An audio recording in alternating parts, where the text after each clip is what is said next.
Si Madriaga, sinagot na ni Sara Duterte. Naglabas ng statement si Sara, binasa ko yun kahapon ha.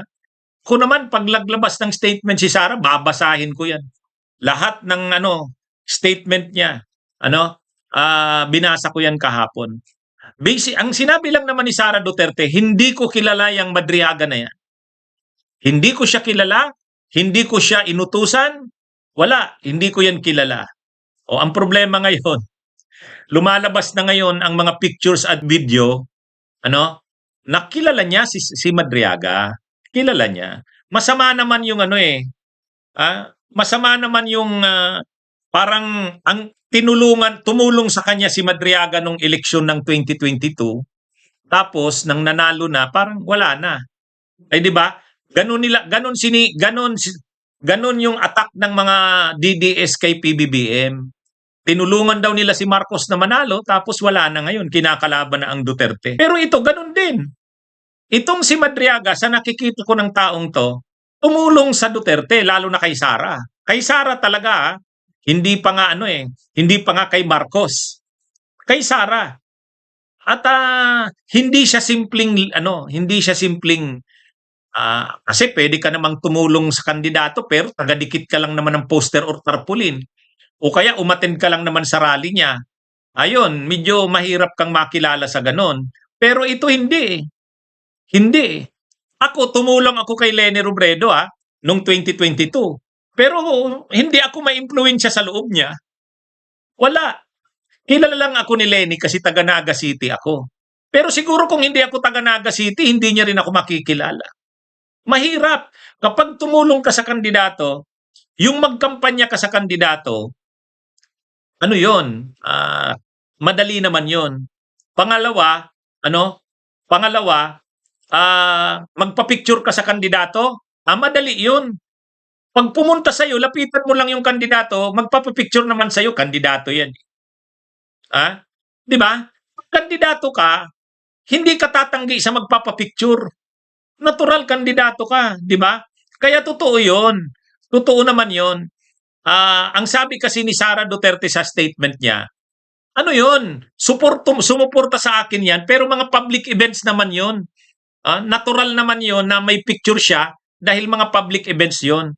Pero sa totoo lang, mga kabunyog, mga kababayan, yung magpa-picture ka sa kandidato, madali yun. Pero yung dito kasi hindi. Tingnan nyo yung picture. Si Sara yan sa kasi Madriaga. Pinasa ni Sara kay Madriaga yung bandila.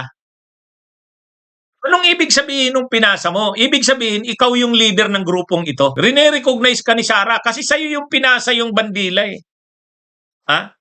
Kapag pinasa sa'yo yung bandila, ibig sabihin yan, rene-recognize ka, special ka, ikaw yung leader ng grupo. Mga kabunyog, mga kababayan. Kaya ito, kumbaga, kapag kinilala ka ng ganyan, kasi ang context nitong picture na yan, si Sara Duterte galing ng Mindanao, tumawid ng Visayas, pagkagatawid ng Visayas, galing Allen, tumawid ng Matnog. Pag nagtawid na kasi ng Allen, Samar to Matnog, Bicol na yan. Bicol na yan.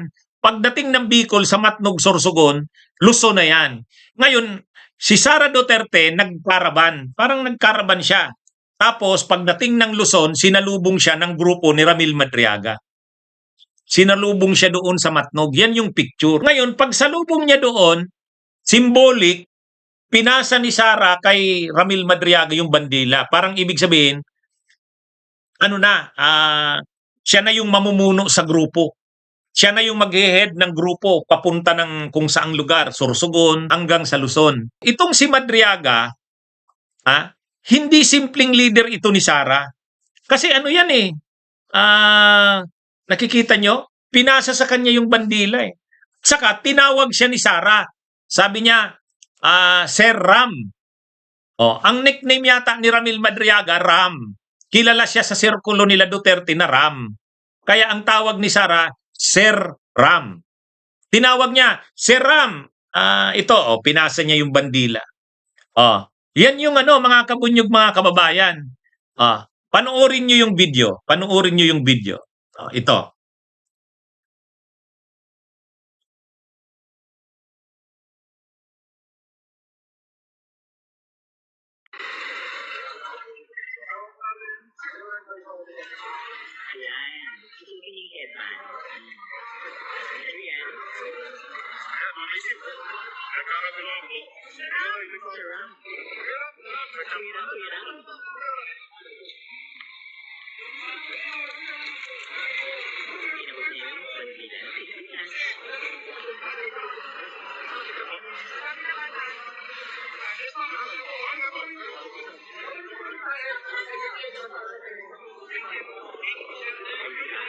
Hawak ng bandila ng TV. At nakain siya ng temporary yan. O yan. Mga kabunyog, mga kababayan, ang context ng video, si Sara Duterte sa panahon ng kampanya ng 2022, nagkaraban galing Mindanao, Visayas. Pagdating ng Luzon, doon sa Matnog, Sorsogon, sinalubong siya ng grupo ni Ramil Madriaga. Ang grupo ni Ramil Madriaga, ang tawag, ISIP. Inday Sara is my president movement. ISIP. Siya ang founder. Kaya pagdating doon sa Sorsogon, hinanap niya si Ramil Madriaga. Kaya ang tawag niya nga, Sir Ram. Hinawag niya, ito. Ayan. Susupin yung headband. Ito yan. Ayan, mga kaisip. Narinig niyo yung sinabi ng mga kaisip. Ang ibig sabihin ng isip, Inday Sara is my president. Kasi binuo nila yung grupo na yon para sana sa pagpresidente ni Sara. Ay nag-vice lang siya, so nangampanya na sila kay Sara. Pero malaking grupo ito, si Madriaga ang founder. Kaya nga sabi nung mga kaisip, ibig sabihin, recognize na yung grupo na yun na sumalubong kay Sara sa Matnog ay yung grupo ng nila Madriaga. Ayan, mga kaisip. Narinig nyo, mga kaisip, ibig sabihin. Tapos, hinanap ni Sara si Madriaga. Sabi niya, Sir Ram. Nagkakabulan po. Sir Ram. Yun. Narinig nyo? Sir Ram. Si Sara yon. Tinatawag niya si Ramil Madriaga. Kasi ipapasa niya na yung bandila, parang recognition na magsimula na tayo ng kung anumang activity. Ayan. Nagkakabulan po. Sir Ram. Kuya Ram. Yan. Yan na yung pinasa ni Sara, yung bandila ng Inabot niya yung bandila ng Pilipinas. So, ibig sabihin dito, mga kabunyog, mga kababayan, si Ramil Madriaga ay hindi simpleng leader. Hindi simple. Mahirap maging ganyang leader eh. Mahirap mong yan. Hindi ka i-recognize ng ganyan ni Sara kung hindi ka kilala. Yan ang mali. Yan yung picture. Yan yung ibig sabihin, si Ramil Madriaga ay recognized sa kampanya ni Sara na tumulong noong 2022. Kaya lang, bakit ngayon, sabi na ni Sara sa statement niya kahapon, hindi niya kilala si Ramil Madriaga? Grabe. Ito? Parang biglang kinalimutan. Biglang kinalimutan. At ito pa yung mga pictures na nagpapatunay na si Madriaga ay bahagi ng campaign machinery nila Sara Duterte. Ito yon. Mga kabunyog, ito yung yan pa yung picture ni Madriaga. Yang yan yung kasi yung armored car na yung armored car, yan yung sasakyan ni Sara. Pagkagaling niya ng Mindanao, yan ang dala-dala niya. Siya dyan? Astig siya dyan. Siya pang, siya dyan? Armored car yan. Galing yan ng Mindanao. Tumawid ng Visayas, tapos tawid ng Luzon. So, ibig sabihin, pagdating ng Luzon, yung grupo ni Madriaga, yung sumalubong sa kanya. At nirecognize ni Sara ang grupo ni Madriaga. Kasi hinanap niya sabi niya kanina, di ba? Sir Ram. Yan. Itong grupo ni Madriaga, ang pangalan ng grupo ay ISIP. Inday Sara is my president. Ngayon post ito ni Ramil Madriaga. Ang pangalan niya sa Facebook ay Ramad Riaga CST. Ramil Madriaga. Post niya ito noong July 7, 2022. July 7, 2022, Vice President na si Sara niyan. Ano ang post niya? Our very own kaisip Office of the Vice President Spokesman, Attorney Reynold Monsayak. Advocacy of Helping continues. Tingnan nyo ang t-shirt niya, nakasulat, Isip Pilipinas.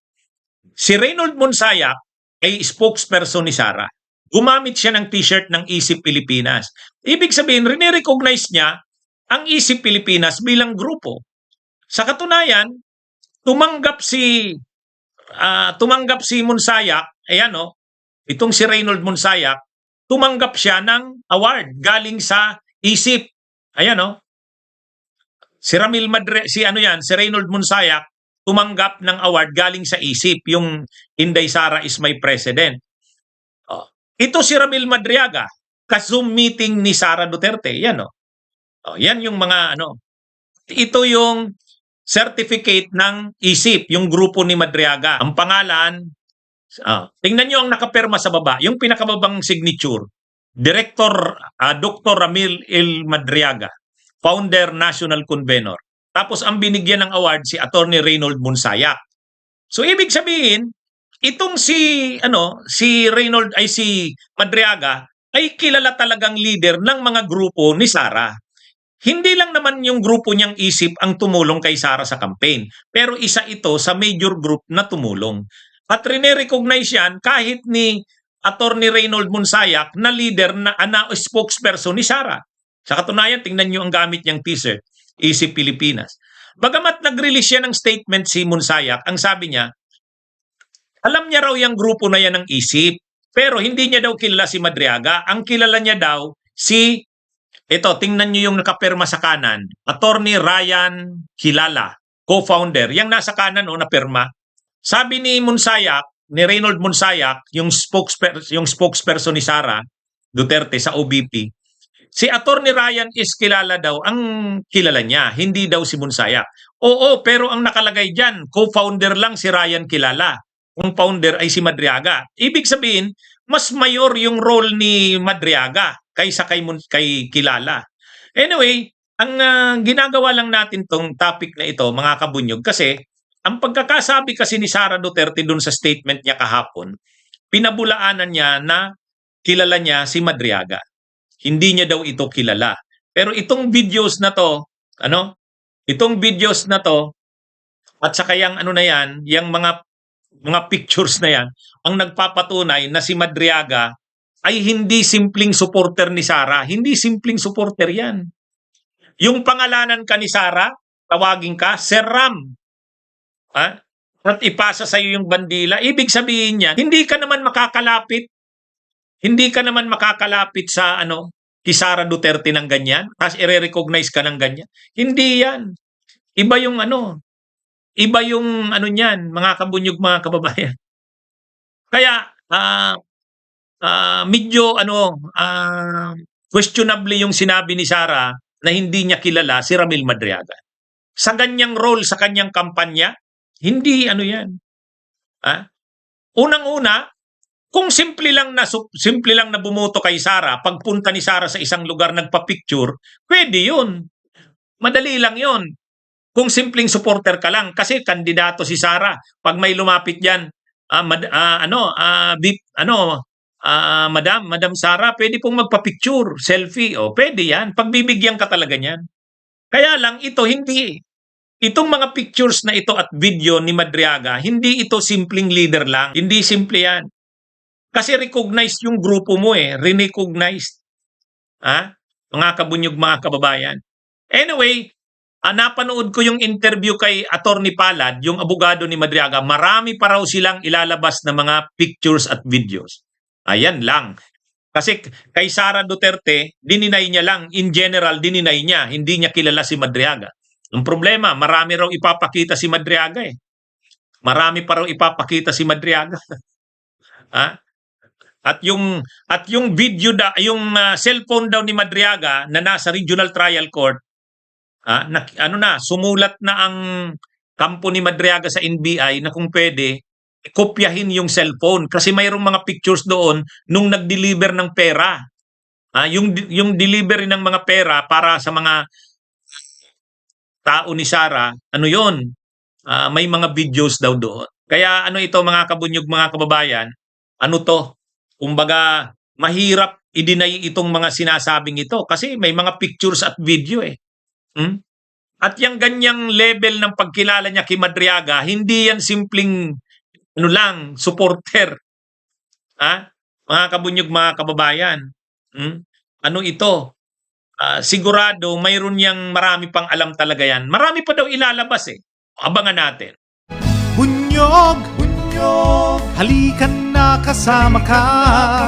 Bunyog, kapag buklod ay may pag-asa. Luzon, Visayas, Mindanao, isa ang pananaw. Sa bagong Pilipinas ang bunyog isisigaw.